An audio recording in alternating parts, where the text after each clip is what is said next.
நதியாவை தொடர்ந்து நடிகை சிம்ரனும் திருமணத்திற்கு பிறகு சில படங்களில் நடித்துள்ளார். குறிப்பாக முதல் இன்னிங்ஸில் ரஜினிகாந்துடன் நடிக்க கிடைக்காத வாய்ப்பு இரண்டாவது இன்னிங்ஸில் கிடைத்தது.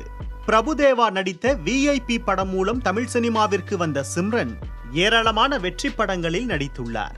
சிம்ரன் என்ற நடிகை தமிழ் சினிமாவில் பிரபலமடைய முதல் காரணம் அவரின் நடனம்.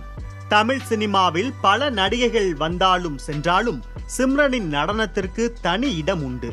அவரை போல நடனமாட வேண்டும் என்று பல நடிகைகள் இன்றும் கூறுவதுண்டு. ஆரம்ப காலகட்டத்தில் நடனத்தை வைத்து ரசிகர்களிடம் பரிச்சயமானாலும் பிறகு தன்னுடைய நடிப்பின் மூலமாகவும் எல்லோருக்கும் பிடித்த நடிகையாக மாறினார் சிம்ரன்.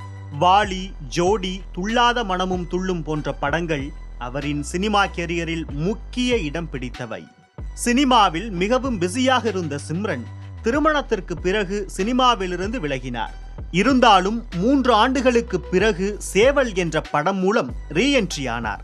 ஆனால் அந்த படத்தில் பரத்துடன் ஒரு பாடல், ஹீரோயினுக்கு அக்கா என்ற குறுகிய வட்டத்திலேயே அவரின் கதாபாத்திரம் அமைந்திருந்தது.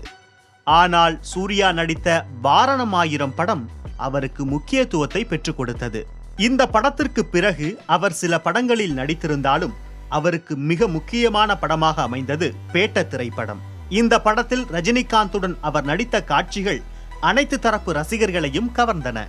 நடிகைகள் என்றால் திருமணத்திற்கு பிறகு முக்கியத்துவம் இல்லாத ரோல்களே கிடைக்கும் என்ற நிலையை நதியா மாற்றியதை தொடர்ந்து சில தமிழ் நடிகைகள்